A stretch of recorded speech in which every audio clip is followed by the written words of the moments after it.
Hello, my Pilates enthusiasts. Julia Hartstein here again. I just wanted to do a little bit of a series because I was called to as far as my teaching is concerned, or my teachers who I've learned from. Because in my Pilates world, I've learned from Romana Krausanowska and her daughter, Shari Mejia Santo. And in my spiritual world, I've learned from Pat Longo. And somebody's like, well, what did you learn from them? And when I was making a list, it's very interesting that a lot of things came up parallel. So I wanted to do a little series with Romana because this was a big thing with her. And using certain words and being clear about what we were saying and teaching to others. Because she was Southern proper, she learned, you learn certain words for certain things. Be very clear and proper, be distinct about what you're speaking.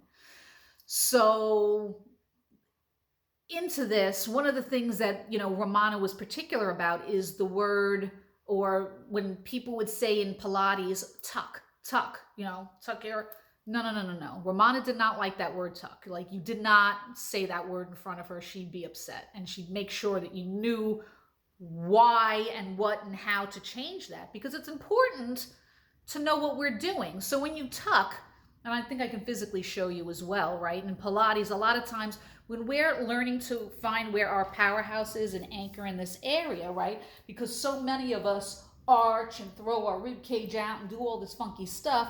When you lie down and find this spot, you're lengthening your tailbone down, right? And she would always say, you're not tucking, lengthen your tailbone down, because you're not doing that. You're not actually taking your hips underneath you, right? That's a completely different thing.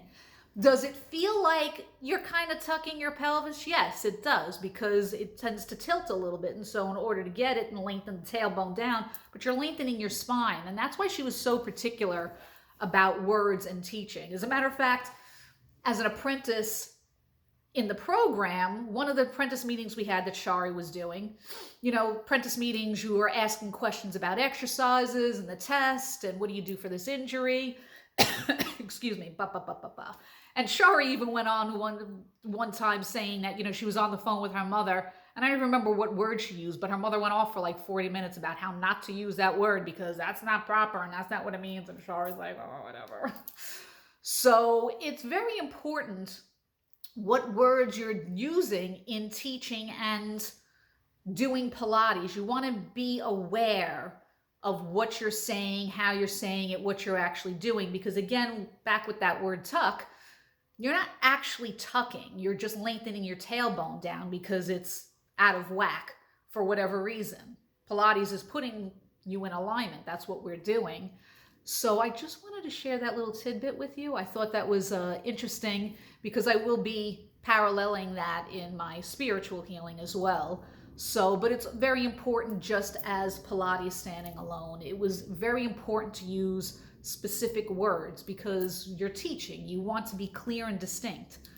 And that is my little clear and distinct tidbit from Romana and also from Shari. So I wanted to share that with you. Let me know any questions, concerns. Reach out and just say hello. Been lovely to hear from you. Thank you so much. Blessings. Bye.